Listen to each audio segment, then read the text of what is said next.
timbangko tak sisiah juo jurang dalam memisahkan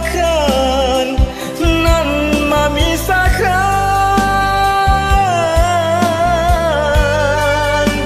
bangsa jokayo